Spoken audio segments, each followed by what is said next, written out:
Hey guys, it's Clay from Clear Critique, and it's time for a new volume of 6 horror films that are actually scary.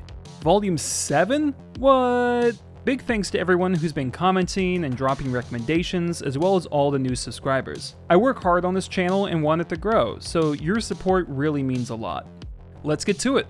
As usual, here are some honorable mentions, the ones that didn't scare me but are still worth checking out.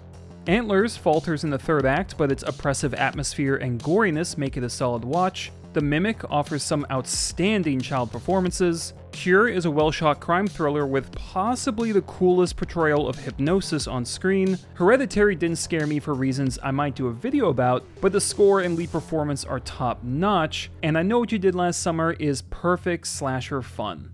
Now onto the big 6, and if you think there's any that should be on future lists, make sure to comment below, click the bell, and subscribe to support the channel.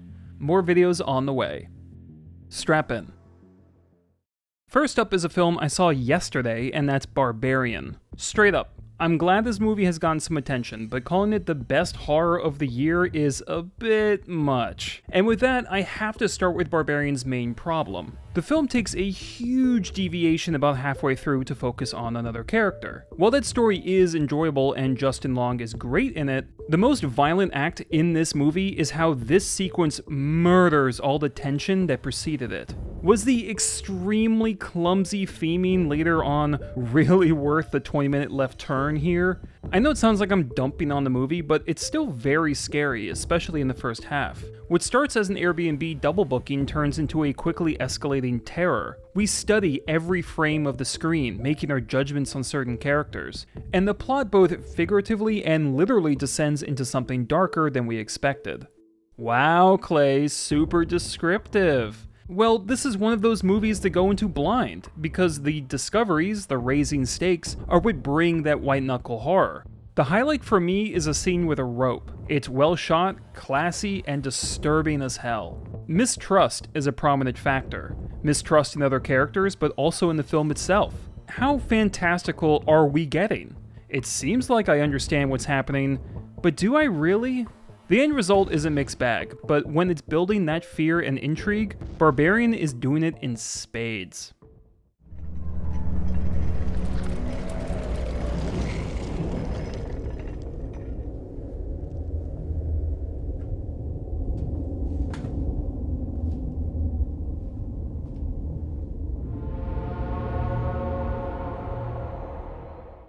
Next is a movie I've mentioned a couple times recently, and that's the Taiwanese found footage surprise, Incantation. This is one of those few movies that scared me more on the second watch, and one of the many that impressed me more in general. Incantation offers true innovation through its editing, interactivity, haunting imagery, and sheer ballsiness. Yes, we're gonna linger on a near static shot for a couple minutes, and it's gonna be very intense. A montage in a found footage movie? Damn straight will make it work. It's the kind of horror movie where even if it doesn't scare you, there's a lot to appreciate. The relationship between mother and daughter is heart-wrenching. It's a solid drama that uses the genre to enhance rather than distract from the core emotions at play. And yet, it's still freaky. The village sequence, the tunnel, the grotesque makeup, a malevolent spirit guiding someone with hallway lights, all terrifying sequences that prey on the different fears we share. You will see many new scares in this film. It's one of those few horror flicks on Netflix that are worth your time. Go watch it.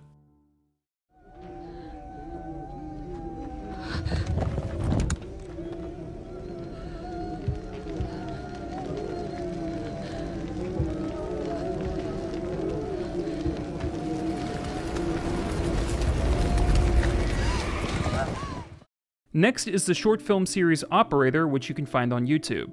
As of now, there are 3 episodes, and the first is the main one I'm talking about today. It takes place almost entirely in a claustrophobic box, in which a worker repeatedly moves plugs to different sockets until he's greeted by an entity that has rather unseemly views on personal space. The setup is distinctly Kafka-esque, the plight of the low-ranked worker, and the futuristic setting actually makes it more relevant.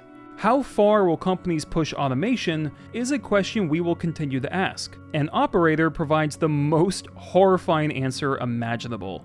The stop-motion animation and overall design are great, and I like how the POV camera movements add even more claustrophobia. The, let's call it infection, is pitiless and invasive, as characters panic and flail for their lives. It's like having a large bug with a bunch of wiggling legs on the back of your neck. Ugh. As a series, there are brilliantly creepy concepts and body horror, but for a tighter horror experience, you have to at least check out episode 1. As a self-contained short, it still works and terrifies. Also, comment below if earlier you felt something on the back of your neck.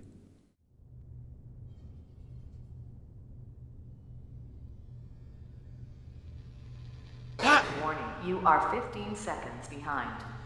If you can't not complete the order in 15 seconds, you will be officially cited.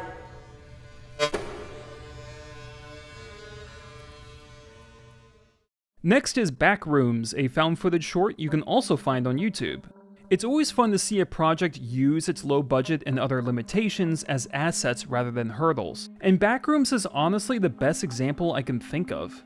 The story is the right amount of vague. A teen falls into a portal and wanders through a labyrinth, soon learning that he is not alone.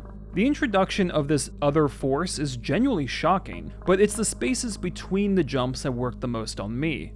Messages on the walls, passageways, it's a spooky mystery to uncover, but the more clues you gain, the more reality itself begins to unravel. Objects are in places they shouldn't be. Locations are connected in impossible ways. This place comes across like a parking garage that got spliced between dimensions, or some kind of facility created by aliens with incomplete blueprints. Other horror settings are scary due to their decrepit or dark nature. Backrooms is unnerving because it never lets you get your bearings. It's just wrong. This also includes how it's paced, hopping from slow anticipation to heart-pounding action. You are permanently unsettled. The experience feels like that side of entertainment. The postmodern bootleg malaise of late-night Adult Swim shorts and creepypastas. Something that always makes you feel like you stumbled into it by accident and shouldn't be looking at. Okay, guys. Alright, that was good. I'm thinking we get a wide angle, and then we're done. Okay? Alright, yeah, cool. Like, how much further? Like, a little more. A little more. you got it? Yeah. Whoa!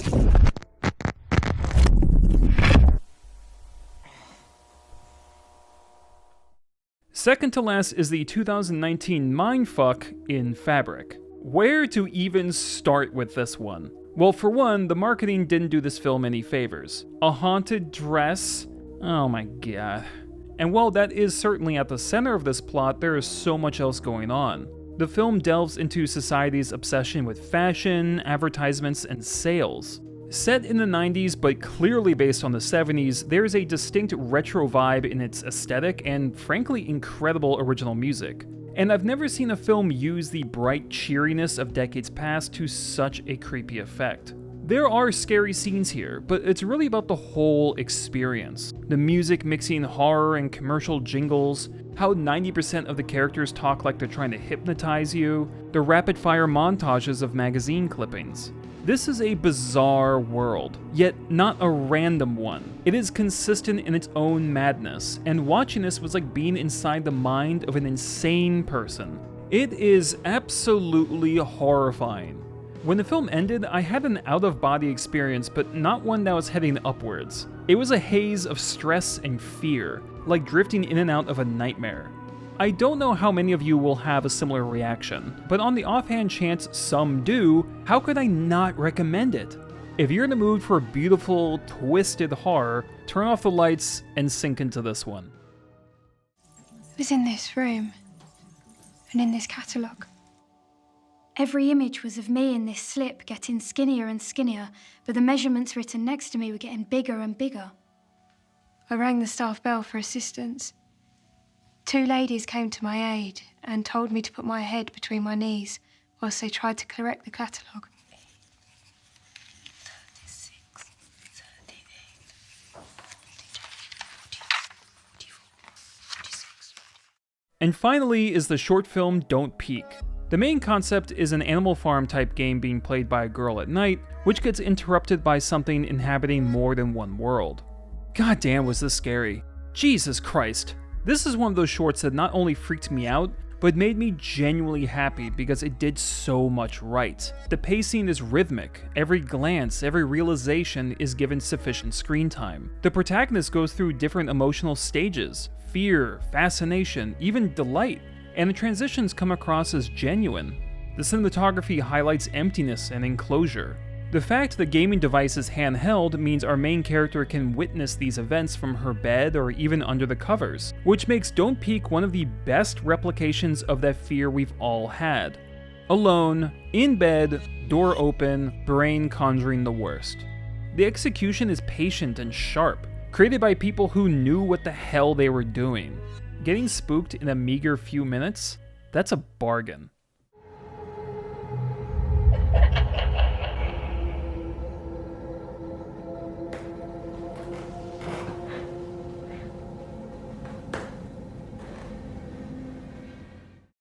And that's my list.